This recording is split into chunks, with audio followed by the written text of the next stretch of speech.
নমস্কার বন্ধুরা, আমি পূর্ণিমার কিচেন অ্যান্ড ক্রিয়েশনে আপনাদেরকে স্বাগত জানাচ্ছি। আপনারা অনেক প্রকার ছাতু খেয়েছেন। আজকে আমি ম্যাঙ্গো ছাতু রেসিপি নিয়ে এসেছি। আমি এখানে 3 গ্লাস মতন জল নিয়ে নিয়েছি। 3 গ্লাস মতন জলে আমি 7 থেকে 8 চামচ মতো ছাতু নিয়েছি।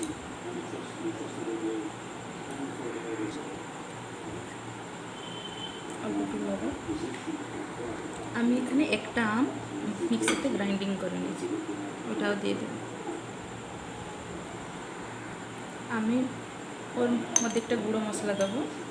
ওর মধ্যে আমি কী কী দিয়েছি, ওর মধ্যে আমি মৌরি, জিরে, গোলমরিচ, শুকনো লঙ্কা, হিং আর বিট লবণ, ওইটাকে আমি একটু ভেজে গুঁড়ো করে রেখেছি।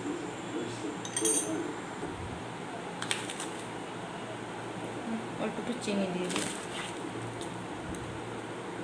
এবার আমি ভালো করে মিক্স করে নেব।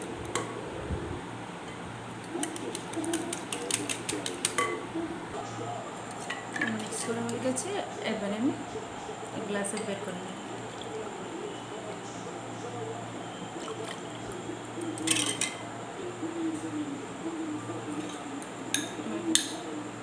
অল্প অল্প একটু আম দিয়ে দিই।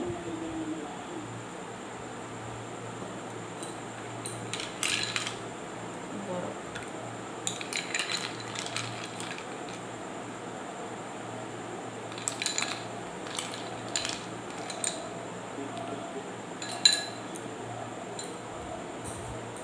প্লিজ একবার ট্রাই করে দেখুন, খুব সুন্দর লাগে খেতে। আশা করছি আপনারা ভালো আছেন, সুস্থ আছেন। আবার দেখা হচ্ছে নেক্সট ভিডিও। টাটা।